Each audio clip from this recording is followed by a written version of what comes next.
Hey there. Why haven't you texted me or come see me all year? Have you forgotten about your aunt? Aunt Martha? Why are you texting me all of a sudden? Is something wrong?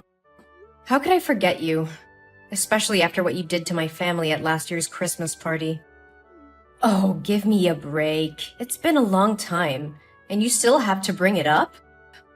In the end, everything turned out fine. Nothing bad happened, right? If, according to you, fine means letting your dog poop on my bed, body shaming my daughter's appearance so much that she ran up to her room on Christmas Eve, having your niece break my precious dinner set, thinking it was normal when your husband sneaked into a neighbor's house to get their gifts, and then the police showed up and arrested him on Christmas morning, and my husband had to bail him out of the station, then sure, everything was fine and normal. Not a big deal at all. You are so petty. It's been a year. Look, it wasn't my fault. You didn't close the door of your room so my dog could get in. Besides, it's just an animal. You shouldn't hold a grudge about it forever. And I just want the best for your daughter. Isn't my method very effective? Look at you. Wasn't it?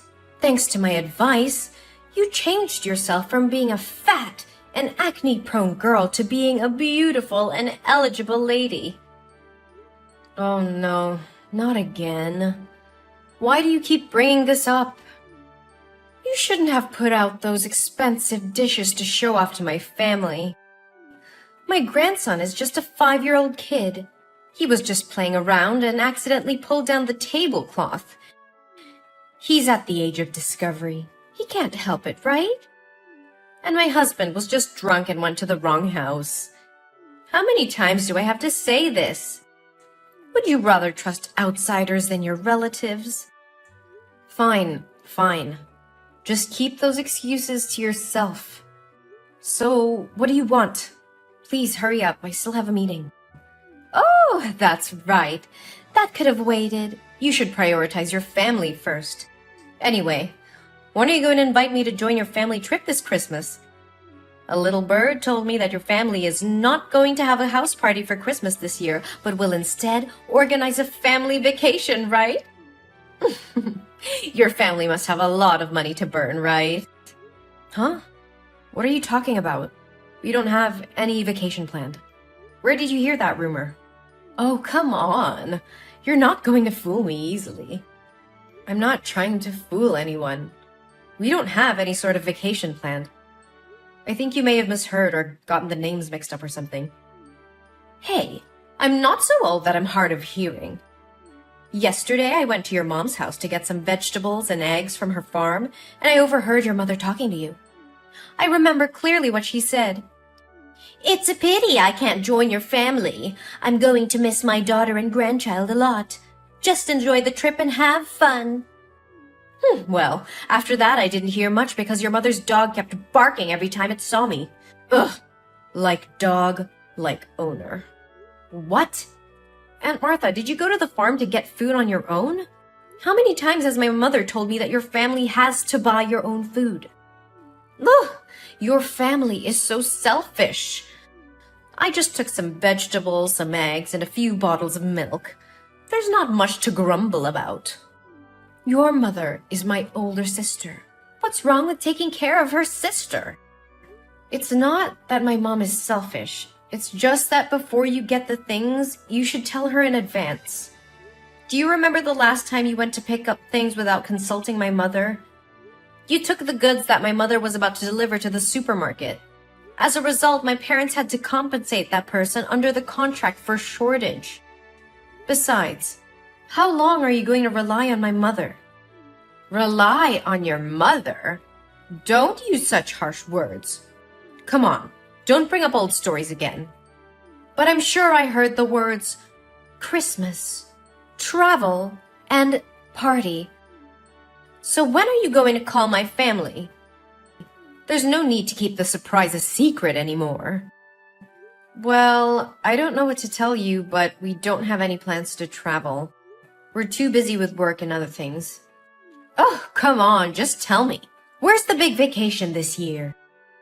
I've told you. We're not going on vacation. Can you please stop making up things? I'm quite busy at the moment. If you don't have anything else to say, maybe we can talk later. Hey, you're being disrespectful. Didn't your mother teach you any manners? Don't you know it's not okay to end a conversation without an older person's permission? Or do you not want to be related to me because you think my family is poor? No, Auntie, that is not what I mean. You keep saying it's not your family traveling. So does your mother have another daughter that I don't know about? It seems like you're not going to tell me no matter what I say, Well, it's a little hard for me to tell you about something that doesn't exist, don't you think? Auntie, swear to God, my family is not going on a vacation. No matter. If you're not going to tell me, I'll just have to find out another way. Oh, and don't forget to prepare enough money for this trip because I will bring my entire family with me. What? Your whole family? You mean just you and your husband, right? Oh, silly, I mean my daughter and son-in-law, my son and daughter-in-law, and my 5 lovely grandchildren, too. Whoa, slow down, Auntie. 11 extra people? Are you serious? Yes, and since your parents can't go, there's still some space left, right? It'll be fine if I invite both my parents-in-law to come along. Ooh, and how could we forget Bobo? Even though it's a dog, it's also a member of my family. We can't leave it at home alone, can we? 13 extra people and 1 dog. Yeah, that's right. The more the merrier. Doesn't your family host Christmas parties every year? So this time it's your family that'll pay for the expenses like usual, right? Well, I don't know why you think our family vacation would include your entire family and even a dog as well. Although it's true that every year my family throws a Christmas party. Even if we do go on a trip, it doesn't have to be with so many people. And my family doesn't have to pay for everyone. Isn't it too much? But we're not even planning a vacation, so this conversation is pointless. Look, everybody knows that you and your husband make really good money. You guys will have no problems paying for us as well. Besides, won't you get a special group discount if you don't have to go with such a large number of people? I'm sure you'll save a lot of money. I can't believe that would even cross your mind. But, Aunt Martha, there won't be any vacation planned. I'll tell you what. If you tell me when and where you're going, I won't invite my husband's parents or my son and daughter's spouses. It'll just be me, my husband, our 5 grandchildren, and my dog. Although it would be very tiring to take care of those 5 kids, so maybe I'll need a babysitter to come along. But how can I give you a date or place for a vacation that even doesn't exist? After I'm nice enough to reduce the number of people joining you from 13 to 8, including the dog, you still won't tell me? Fine. You really know how to bargain. Then I leave my dog at home. Are you satisfied now? Auntie, I'm about to have an important meeting with my boss and I'm swamped with work. So I'll have to stop texting you for now. I'll get back to you later. Look, Eugene, I know you're hiding something from me. You can't just drop hints about a family vacation and not tell me the details. I'm family too, you know. Fine. I'll find out a way to know about that vacation.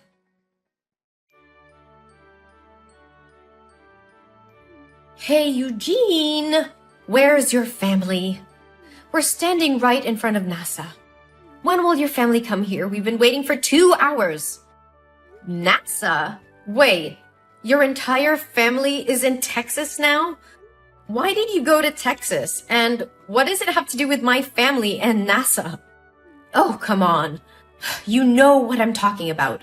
I found out information about the tourist destination your family is visiting and the date and time of the flight. So I secretly booked a flight to Texas. However, because your family's flight was full, I had to book a flight for 5 a.m. today. It seems no one else wanted to wake up that early, so I managed to have seats for 13 people and Bobo. Oh, did I mention that my family almost missed the flight because we overslept? You should be grateful that I sacrificed my sleep to join your family vacation.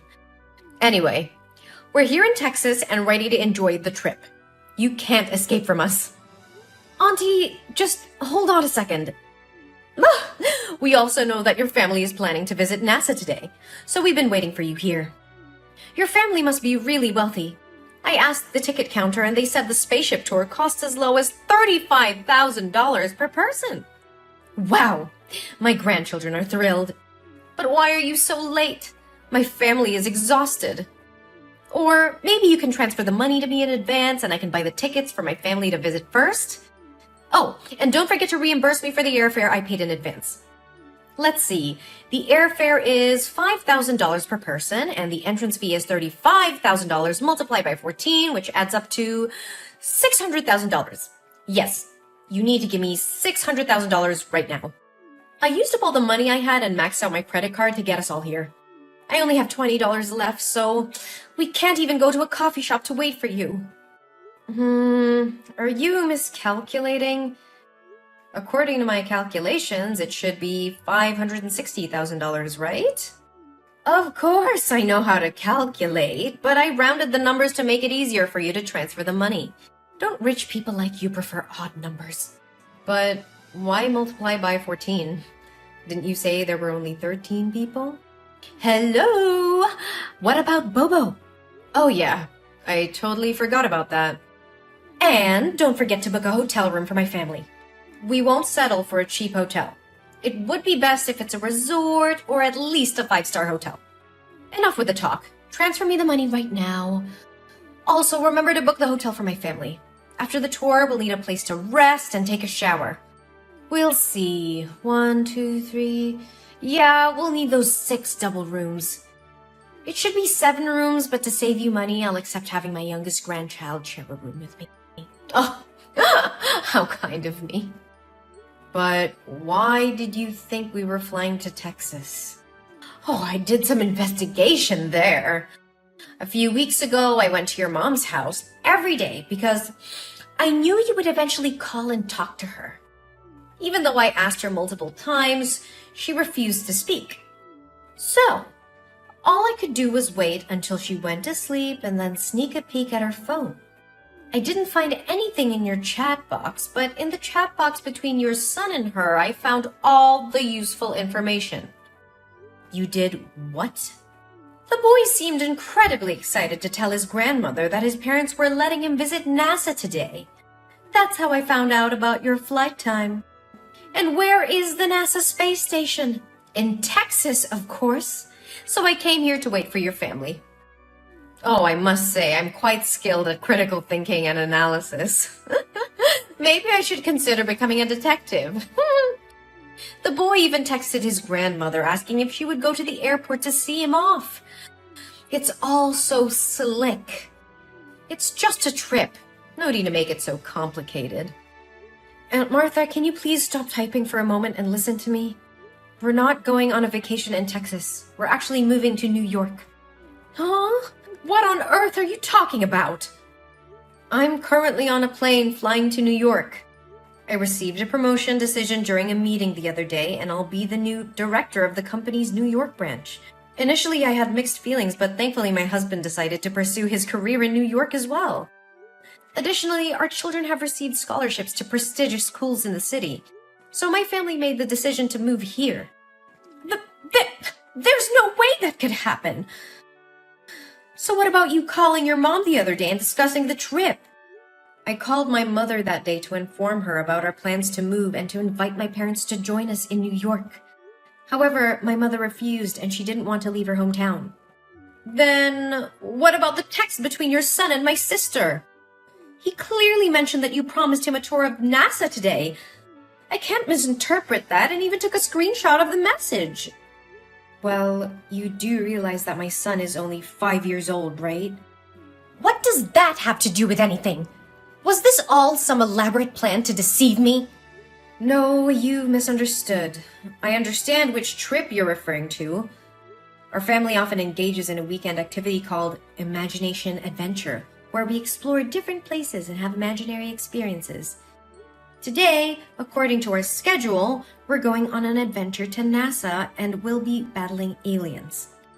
Last week, we explored the pyramids and fought mummies for treasure. It's all part of the fun. Aliens? Mummies? What on earth are you talking about? Are you kidding me? Auntie, as you mentioned before, this is the age of discovery and creativity. So our family created a game called Imagination Adventure to foster family bonding and stimulate the creativity of our young children. Have you seen the animated movie, The Boss Baby? Hey, I'm not here to listen to you ramble about pointless cartoons. Explain to me what's really going on here. Here's what happened. My son texted my mom to share about our weekend's imagination adventure, and this time the theme was NASA and aliens. But you misunderstood it and thought we were actually going to visit NASA. What? I can't believe this. Why would you base your actions solely on a text message from a 5-year-old without verifying it with an adult? Rushing halfway across the country and depleting your savings based on such information. Don't you think at all before you act? No way. It can't be wrong. But why the hell didn't you mention that you were moving in the first place? I haven't heard a single word about it from anyone. Because I wanted to test if you would go completely overboard once again and come up with some outrageous demands. Remember the last time I moved? You insisted on taking the damn sofa set and a bunch of other stuff, despite me clearly stating that my family still needed them. So this time, I didn't bother informing you. And honestly, I don't think it's my duty to disclose every little detail about my family to you. Then what about all the damn money I spent bringing us here to Texas? What about it, huh? I'm flat broke now. I've got a measly $20 in my pocket and we don't even have a damn place to stay tonight or enough money to grab a damn meal. Since I foolishly believed that you would cover all the expenses, none of us bought a credit card. And now here we are, stranded on the damn streets. It's all your damn fault for hiding from us and making things so miserable. You better take responsibility for us. If you don't have enough money to continue your trip, then why the hell don't you just go back home? Are you too blind to see it? I'm broke. We can't afford to fly back. And not a single person you dragged along with you has a credit card, cash, or any means to get some money. Hey, don't assume that everyone is as damn wealthy as you. When I invited them to come, I explicitly said that all the expenses would be covered by you. If I asked them to pay now, I'd lose all damn dignity. You better damn well do something for us. We're family, damn it! You can't just abandon us like this. Are you seriously this delusional? Of course I am! We're completely and utterly damn broke! No, what I mean is, are you seriously expecting my family to go on a vacation and foot the bill for everything for you and your guests just because you're my aunt? Isn't that damn obvious? That's what family is supposed to do. When I'm in trouble, you're damn well obligated to help my family, right? Are you really willing to throw away our damn relationship over a few lousy bucks? You've got some nerve, Aunt Martha. You think that just because we share some blood, you can take advantage of me and my family? You're completely mistaken if you believe that being family means I have to bail you out of every situation you put yourself in. Family is about mutual support and respect, not exploiting each other for personal gain. How can you say such heartless things, Eugene? We're family. We should stick together and help each other out. Helping each other out doesn't mean I have to bear the burden of your poor decisions and irresponsible actions. You made the choice to book a flight without even confirming the details with me or considering the financial consequences. That's on you, not me. But I trusted you. I thought you would take care of us. How could you let us end up like this? Trust goes both ways, Aunt Martha. You can't just blindly trust someone to take care of all your needs without any communication or agreement. And let's not forget that you invaded my mother's privacy, snooping on her messages and making assumptions based on a conversation with a 5-year-old. I did what I had to do to find out the truth. I wanted to be a part of your family's special vacation. Well, you created your own reality based on misinterpretations and assumptions. So what are we supposed to do now? We have no money and nowhere to go. I'm sorry for the situation you're in, but it's not my responsibility to solve it for you. You need to figure out a way to handle your own affairs. Perhaps you can seek assistance from other family members or explore local resources for support? You're heartless, Eugene. I never thought you would turn your back on family like this. It's not about turning my back on family. It's about setting boundaries and not enabling irresponsible behavior. I love my family and I'll be there for them when it truly matters, but I won't allow myself to be taken advantage of. I can't believe this is how you treat your own aunt. This is how I expect to be treated as well, with respect and consideration. Family should support each other, but it doesn't mean sacrificing everything for the sake of one person's impulsive decisions. I hope you can understand that. Well, congratulations, Eugene. You've succeeded in pushing away your own family. I hope you're proud of yourself. Don't worry, we'll remember this when you're in need someday. Don't expect any support from us. I won't, Aunt Martha. Goodbye. After that, a thought crossed my mind to reach out to my friends in Texas to help Aunt Martha's family, but a call from my mom completely blew it away. My mom informed me that Aunt Martha had just called her and revealed everything I had done, accusing me of cheating her family. She used harsh words and even scorned my mom, blaming her for not raising me properly, and demanded that my mom cover all the expenses so she and her family could continue their trip. I was truly shocked because I never expected Aunt Martha to go this far. It seemed she had crossed a line that shouldn't have been crossed. In response, my mom firmly declared that she would no longer protect Aunt Martha and cut ties with her. Later, I heard that Martha's family had to borrow money from a gangster in order to fly back to their hometown. However, since they couldn't repay the debt, they were forced to sell their house and move to a smaller one on the outskirts of the city. Since then, I haven't heard from them at all. As time went on, I focused on nurturing the positive relationships in my life and creating a harmonious environment for my loved ones. I surrounded myself with understanding and supportive individuals who uplifted and inspired me. Our family flourished in our new home in New York, embracing new opportunities and making cherished memories together. As the years passed, I occasionally wondered how Aunt Martha and her family were faring. I hoped that they had found their own peace and learned valuable lessons from the series of events that had transpired. We created a happy and fulfilling life together, leaving behind the tumultuous chapter that involved Aunt Martha. Life was filled with new beginnings, laughter, and the joy of building beautiful memories with those who genuinely appreciated and supported us.